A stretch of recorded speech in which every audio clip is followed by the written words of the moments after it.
Good evening and welcome to the Carnegie Town Hall. This meeting of the City Planning Commission will begin with a few introductory remarks. The City of Sioux Falls Planning Commission serves as an advisory board to the City Council. It is the responsibility of the Planning Commission to consider and make recommendations on land use and zoning matters. Actions taken tonight on conditional use permits are final unless appealed to the City Council in writing within 5 days. And any actions taken tonight on final development plans or minor amendments are final. Any recommendations made on preliminary subdivision plan requests tonight will be referred to the City Council for final action at the third council meeting of this month. Any recommendations made on rezone requests, major amendments, future land use amendments, or ordinance amendments tonight will be referred to the City Council for final action at the first council meeting of next month. Council meetings are held at 7 p.m. here in Carnegie Town Hall and are televised. The Planning Commission will first approve the consent agenda and then the regular agenda. In order to place certain non-controversial items on the Commission's consent agenda, Planning staff and Planning Commission apply the following criteria. First, the request conforms with Shape Sioux Falls 2035 Comprehensive Plan. Second, Planning staff recommends approval of the request. Third, there are no audience members present or written comments received in opposition to the request. And fourth, the application meets all conditions and requirements of the Sioux Falls zoning ordinance. Once the consent agenda has been approved, those agenda items have been approved and members of the public are free to leave.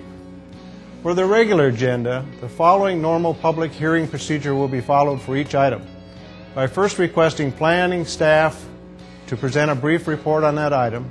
Second, the petitioner or representative will be requested to come forward and make a statement or answer questions. After the petitioner has spoken, anyone from the audience who wishes to address the agenda item shall be recognized.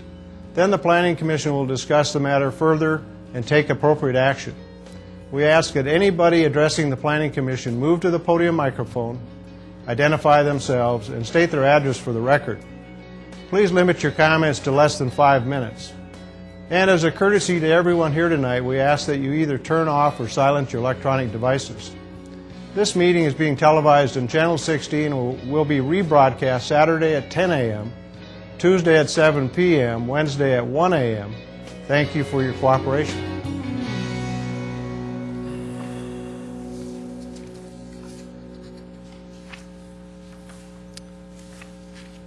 Good evening. The first order of business here tonight is the approval of the consent agenda. And item one is the approval of the June 2nd, 2010 meeting minutes of the regular meeting. Item two are plats.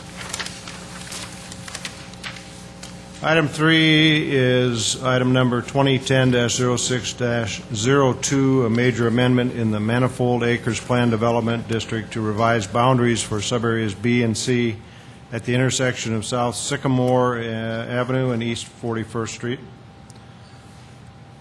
Item four, item number 2010-06-04 is a rezone from AG Agricultural District to the RS2 Residential District for allowed uses at South Faith Avenue and East 49th Street.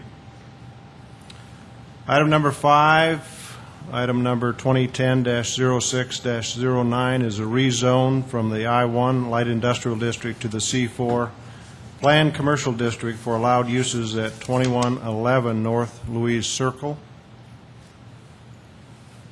Item number six, item number 2010-06-12 is a rezone from RC Recreation Conservation District to the C3 Central Business District, allowed uses at 243, 303, 305, and 307 East 8th Street. Item number seven, number 2010-06-14 is a rezone from the RC Recreation Conservation District to the C3 Central Business District for allowed uses at 201 East 8th Street. Item 8, number 2010-06-16 is a rezone from the RS2 Residential District to Subarea A of the Sanford Health Plan Development District for allowed uses at 816 South Covell Avenue. Item 9, number 2010-06-08, is a conditional use permit in the C2 General Commercial District to allow an auto storage yard at 510 South Valley View Road. Item 10, number 2010-06-10, is a conditional use permit in the S Institutional District to allow a daycare facility and group home within 1,000 foot of another group home at 1310 West 51st Street. And item 11, number 2010-06-13, is a conditional use permit in the I-1 Light Industrial District to allow motor vehicle display and sales at 2905 West 3rd Street. Are there any members of the commission that would like to have an item listed in the consent agenda moved? Seeing none, are there any members of the audience tonight that would like to have an item listed on the consent agenda moved? Seeing none, call for commission action. Mr. Chair, I move we approve the consent agenda. Okay. Is there a second? I'll second. We have a motion and a second. Any further discussion? Hearing none, all those in favor signify by saying yes. Yes. Yes. Opposed, same sign. The consent agenda is approved. If your item tonight was on the consent agenda, you're certainly free to go home. Okay, we are about ready to begin. The first item on the regular agenda is item number 12. David, staff report. Good evening, Mr. Chair and members of the Commission. My name is Dave Loveland. I'll be representing planning staff on this and one other item tonight.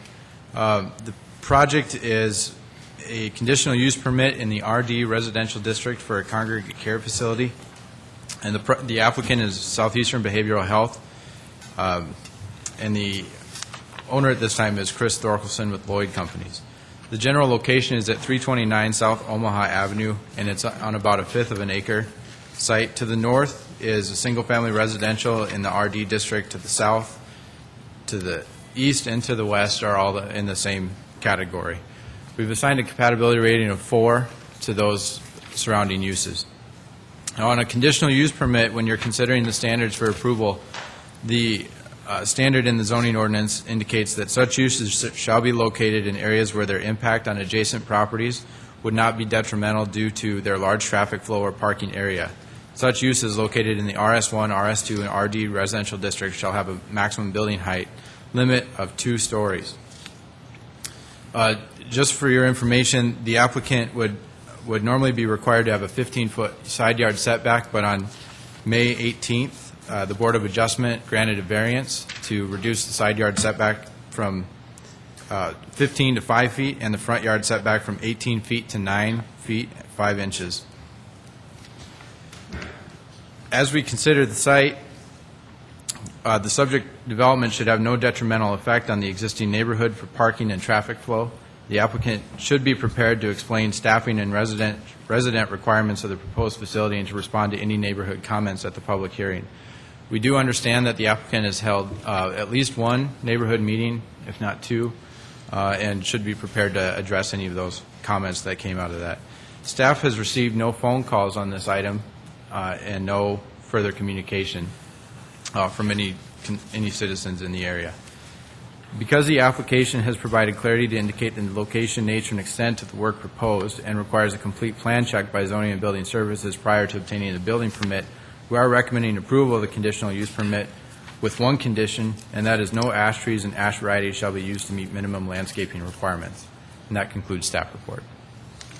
Thank you, David. Any questions for David? I guess not. Thank you, David. Is the applicant here this evening?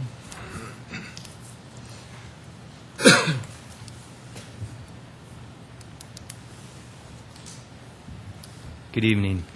Chris Torkelson, 1408 West Waterstone Drive, here on behalf of Southeastern Behavioral Health Care and actually and Lloyd Companies. Southeastern Behavioral Healthcare, just as a clarification, does own that property now, and I'd like to apologize because I did defer this 2 other times, and finally we're back because we do have possession of the property, and we'd like to now move forward. Just a couple of things to note.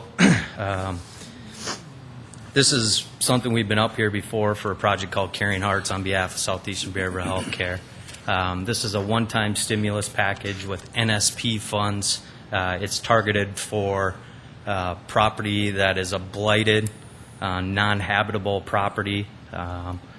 It needs to be in foreclosure. It needs to be unoccupied for at least 90 days plus. I believe the home that is currently on this site has been in foreclosure for 2+ years. So we're kind of hard for us to identify particular properties throughout the city of Sioux Falls that can meet all the needs of the federal stimulus for this particular project. It's a project that's administered through the South Dakota Housing Development Authority, and it's for occupants or adults with 50% or less area medium income. As stated by David, we have been through Board of Adjustments with approval.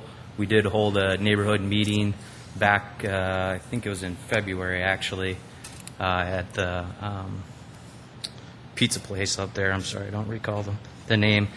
Some of the contingencies, or one of the contingency that the Board of Adjustment had, was that we got an approval from city engineers for a drainage plan. We do have that approval. We do have a stamp plan with Chuck Service's name on it. And in addition to that, I guess I don't have further comments, and any questions that you may have, I'd like to entertain. Thank you, Chris. Any questions for Chris? Mr. Chair.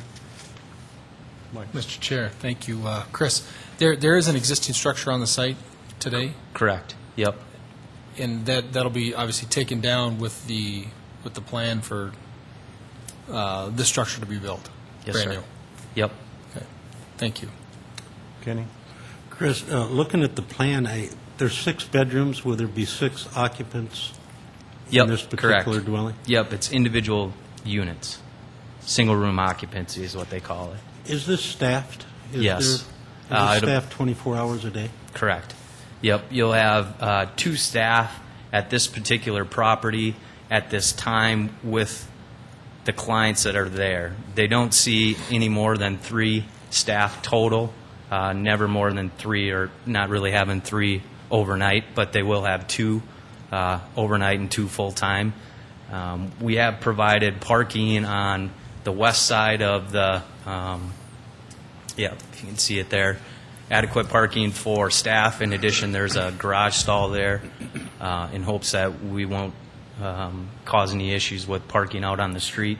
You will occasionally have parents who will visit the property to see their children, but you know, again, there's 6 there, and it's not as if they all come at one time. And I, you know, having 2 different streets there's fairly adequate parking in the area, or being it on the corner. Chris, is this the first one of these that you guys have done?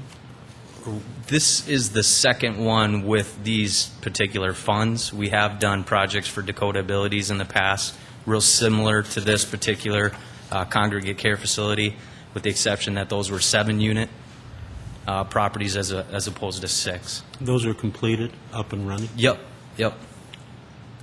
Thank you. Any other questions for Chris? I guess not. Thank you, Chris. Thank you. Is there anyone else in the audience tonight that would like to address this item? Seeing none, I'd entertain commission action. Mr. Chair, I'd move for approval of item number 12 With the one stipulation? with the one stipulation. Okay, is there a second? Mr. Chair, I'd second that motion with the one stipulation. Okay. Connie, you can decide who seconded it. Okay. Any further discussion on item number 12? Mr. Chair, Yes. I think that we've had Chris in front of our board more than once, and going all the way back in February, and they've really put their had to defer a couple times, but have taken the time to meet with the neighbors and put the proper steps in place to be able to pass it without further judgment, in my opinion. Thank you. Thank you. Anyone else? Okay. All those in favor signify by saying yes. Yes. Opposed, same sign. Thank you. Item number 13. David, is that you again, or Josh? Good evening, Mr. Chair and other members of the Commission. My name is Josh Peterson. I'm the summer intern with the Planning Department, and I will be presenting item 13 to you this evening. Item 13 is a request for a conditional use permit in the O Office District to allow a college. The applicant is Daisy Halverson of Mount Marty College, Incorporated. The general location of the facility is 5000 West 41st Street and consists of 2.77 acres. When considering abutting zoning and land uses, to the north is RS1 residential, currently housing single-family homes with a compatibility rating of 4. To the south is RA1 residential, currently housing multifamily residential with a compatibility rating of 4. To the east is O Office with a compatibility rating of 5. And to the west is a C4 planned commercial, currently housing commercial, and it has a compatibility rating of 4. Please note that there is a typo in that section. South and east just need to be reversed. The conditional use permit standards for institutional uses in Sioux Falls are generally located in the heart of residential neighborhoods, and therefore such uses must be sited and designed in such a way as to minimize their impact on adjacent residential uses. Special attention must be given to parking, lighting, the height of the structure, and the traffic generated and similar problems. Parking should generally be screened from any adjacent residential uses. In terms of the site description, and as stated before, the location is at 5001 West 41st Street, and the current use is office building. Access to the site will be maintained via existing curb cuts from West 41st and West 43rd Street. SAM Route 10 is within proximity to the subject property. 2 comments we did receive from public agencies include the police department shared with the planning staff that they have discussed a security management plan with the applicant and they're comfortable moving forward. And the fire department shared that no sprinkler system is necessary. Because the site is compatible with adjacent land uses, Mount Marty College has moved its nurse anesthesia program to the subject location to enable current and allow for future expansion of the program. Mount Marty College currently has 160 existing parking stalls on site, with 45 stalls being occupied by faculty, staff, and students. Even with the possibility of future expansion and growth, 160 parking stalls is adequate, given that the total number of students using the facility at one time will not exceed 120. Mount Marty College does not anticipate exterior improvements and/or additions to the existing structure. The site is largely compatible with surrounding uses and should require no additional mitigation of impacts. Because the application has provided clarity to indicate the location, nature, and extent of the work proposed and requires a complete plan by zoning and building services prior to obtaining the building permit, the staff recommends approval of the conditional use permit. That concludes staff report. Very good. I think you're a natural. Any questions for Josh? Mr. Chair? Lots of questions. No, Josh. That building's been vacant for a while, if I'm not mistaken. Do you know who was in that building prior to? I believe that was the former home of Mid-Continent Communications. Thank you, Josh. Good job. Thank you. Mr. Chair. Josh. Yeah. Are there any traffic concerns outside of what I'll call business hours that we're planning to see here? The facility, as I understand, will only be open from the hours of 8 to 5 p.m., and so we don't anticipate any additional traffic concerns within the neighborhood. So I would assume that if MidCon was the old inhabitant of the building, that it would be very similar to what that was. Correct. Thank you. Any other questions for Josh? I guess not. Thank you. Is there anyone else, or is the petitioner here? Excuse me.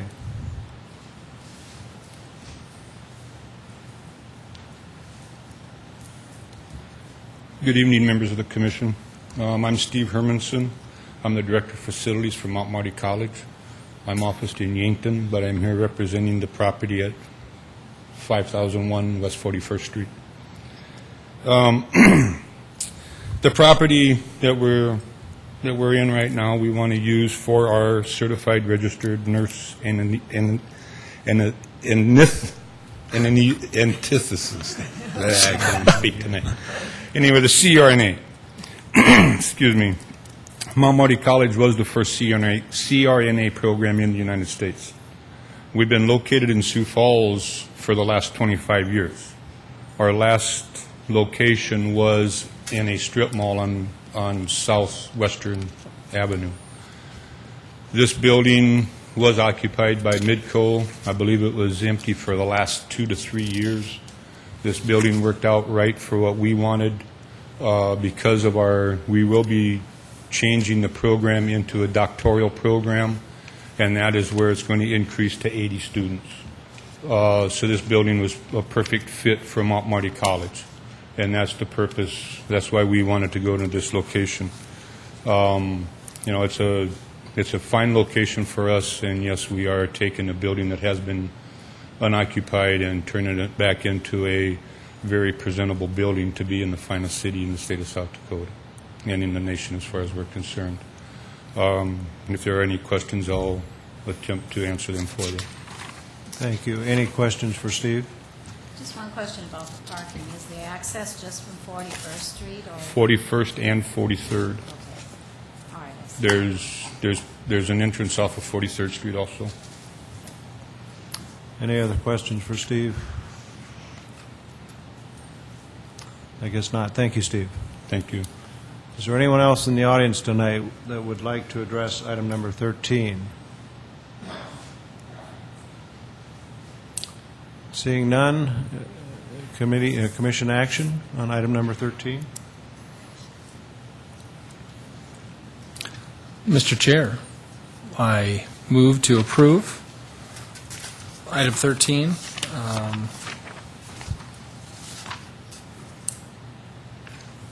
Is there a second? I will second. We have a motion and a second. Is there any further discussion?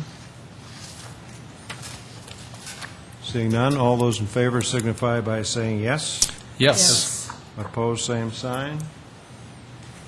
Item number 13 is approved. I have on my agenda an item 14. David, are you addressing that? That's the notification process for public hearings? Yeah, I wanted to let everybody in the audience know that the items on the agenda have been approved, and you're free to leave if you'd like to. So, otherwise, if you're here for this discussion, then you can be part of it. But we did want to bring up some of the recent activity that we've been undertaking to ensure that the notification process for our applications is adequate for the surrounding properties. There were some recent comments that have been provided to the City Council from certain neighborhoods that have felt that they haven't been notified as well as they could have been in the past on some items, and so the City Council has asked us to take a look at our processes and determine if any changes are needed and what those might be. We currently, just to let you know, our current requirements for the posting and notification of items that come before you include posting of signs on the four corners of any subject parcel for 7 days in advance of the public hearing, and then those signs need to remain up. If they were to blow down or something, the applicant is responsible to let us know, and we will make new signs and replace them for them and give them new signs to post. Planning staff also recommends to all applicants that they hold a neighborhood meeting, and as part of the those that pretty much summarizes our typical requirements. Although some applicants have sent mailings out, others have done postcards, but that's not a current requirement of our ordinances. As part of the review, though, we have compiled posting and notification requirements from comparable communities throughout the region, and we've also conducted at least one stakeholder meeting where we invited input from citizens in the development community and the chairman of the Planning Commission to address what, if any, changes would be necessary to current requirements. We then presented the outcome of that meeting to the City Council's Land Use Subcommittee on June 28th, where the councilors requested that staff prepare final recommendations for the Land Use Subcommittee to consider at their meeting on July 26th. In order to get to that point, we will conduct an additional stakeholder meeting to solicit further input on what requirements may be appropriate. We have tentatively identified potential revisions that includes mailing a notification to property owners and increasing the posting period for the signage. Staff anticipates that discussing these revisions, and staff anticipates we will continue to discuss these revisions in greater detail over the following couple of weeks and with a variety of stakeholders. We would encourage the Planning Commission, stakeholder groups, and the general public and the development community to provide us with ideas, thoughts, or concerns regarding our process. And so with that, I can take any questions that you have about what we're doing right now, and then where we'll go from here. Thank you, David. Any questions for David? Mr. Chair? Kenny? David, what are you thinking about increasing the posting period to I think 7 days? right now it's 7 days. I think tentatively we've talked about 14 days, although we'd like to continue to get input and see if that's feasible. So we're talking about a 2-week period. Because of the calendar that we have, as we cycle these applications through, we typically have about a 23-day review period between the deadline day and when it gets to you. And so there's only a certain amount of time that we can really have these things posted up. And so we're asking that potentially 2 out of those 3 weeks is what we'd be looking at for those posting period. Kenny? David, are we talking about a change in notice for rezoning only? No, I think we're discussing our entire application process for all the items that you receive, which would include conditional use permits, final development plans, rezonings, and amendments to existing plan development districts. When you say that you recommend everybody to have a neighborhood meeting, we've had, 13 items here on the consent agenda. Was that recommendation made to all 13 applicants that they have a neighborhood meeting in regards to their issue? Well, I can't speak for all the applicants whether they had it. I can tell you that those recommendation is pretty uniform. When people submit an application to our office, we tell them that it's a good idea to have a neighborhood meeting to at least let their immediate adjacent neighbors know what's going on in advance of when those signs are posted, so people aren't surprised by seeing the posting and then being unsure of what potentially could be. I think from both my experience and I think from your experience, you'll find that the more the neighborhood knows about a project before it gets to you, they generally will be more supportive of it, or at least not as scared of it. With a longer posting period, would that slow down the process? No, it wouldn't slow down our process to be able to cycle the applications through, because we'd still be conducting our review process internally. As we go through these, we would just ask the applicants to post those signs 1 week earlier than they do right now, which could involve, modifications to how they post the signs. I mean, it's something that we would consider, whether they need to be backed by plywood or, just something to make that a little bit more permanent and not as susceptible to the weather. Would you mind explaining to the public here what makes a consent agenda item and what Yeah. makes a regular agenda item? Yep, I believe, at the beginning of every meeting, we go through how we do the consent and how we do the regular agenda. To further that along, the first criteria is that it meet the goals and objectives laid out in the 2035 comprehensive plan. The second, do you have those notes? I can't get them right off the top of my head. Yeah.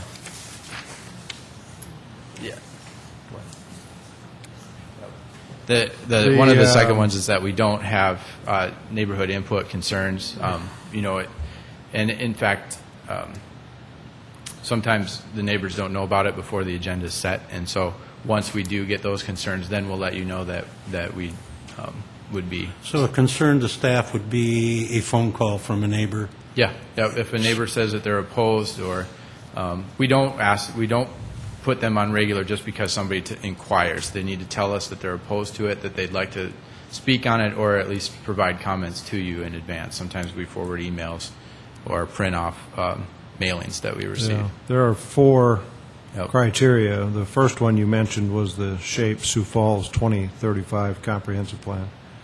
The second is planning staff recommends approval of the request. Yep. Third, there are no audience members present or written comments received in opposition to the request. And the fourth is that the application meets all conditions and requirements of the ordinance. Yep. So generally, that's how we look at those. And if a project has been controversial in the past and has come forward for another review, we'll generally put that on regular to allow the public to speak and not have to pull, to come before you and ask that it be removed from the consent agenda. And so, but those 4 criteria are what determines how we lay those agendas out. So. Thank you. Anyone else have questions for David? Mr. Chair. Yes, Mike. Dave, very quickly, back to the public hearing process. What do other similar-sized communities do with respect to on-site notification? I'm assuming we're talking about a piece of cardboard stapled to a lath stuck in the ground. Yeah. I mean, and that's what we have our applicants do. The requirements can be as varied as the communities that you're looking at. Every one of them can be a little bit different. But for posting, some communities require 10 calendar days. There's up to 15, 8, 7, and we have 7. For instance, like I said, we have 7. Blue Springs, Missouri has 15. Rapid City has 7. Lincoln, Nebraska has 8. Boise, Idaho has 15. Aurora, Colorado has 10. And those are the number of days. I don't know that any community specifically stipulates how they need, the type of structure they need to put the sign on. But, the applicants, I think, in general, across the board, need to ensure that that's stable enough to remain up for that required posting period. Any other questions for David? You mentioned mailing. That's something you don't do now, right? We do not do a mailing right now. It's not required. That's part of the discussion. I mean, and that could either be the applicant or it could be the city staff. And obviously, there may be a cost involved with that. And so, it's all part of the consideration as we go through these discussions and review. So, but there are other communities, probably half the communities that we've looked at require mailing, half don't. It's just, like I said, the requirements can vary, as many times as you're looking at at each city. So. Anything else for David? David, what's going to happen in the near future with this discussion? Well, like I said, I think what our process is, and Erica or Mike can correct me if there's anything additional that they'd like to add, but we will conduct another stakeholder meeting with the people that we've talked to, and at that time, we're hoping to get some final recommendations from the stakeholder group, and then that we can take forward to the land use committee, the land use subcommittee for the city council on July 26th. And then at that meeting, I think, is when that subcommittee will provide us with some further direction, whether they'd like to develop ordinance changes out of that or whether they'd like to see some further work for that. So, Thank you, David. I think the last thing that I wanted to say was that we want to make sure that this process is open and fair, and that the community feels involved with all of the items that come before these public hearings. And so, whatever comments that you have for us on that, as you've experienced over your tenure on this body, that we would certainly appreciate. So, with that, I thank you. Okay, thank you again. The last item on the agenda is adjournment. I'd entertain a motion for adjournment. So moved. Have a motion. Is there a second? I'll second that. I have a motion and a second. I don't think we need any discussion. All those in favor signify by saying yes. Yes. Thank you.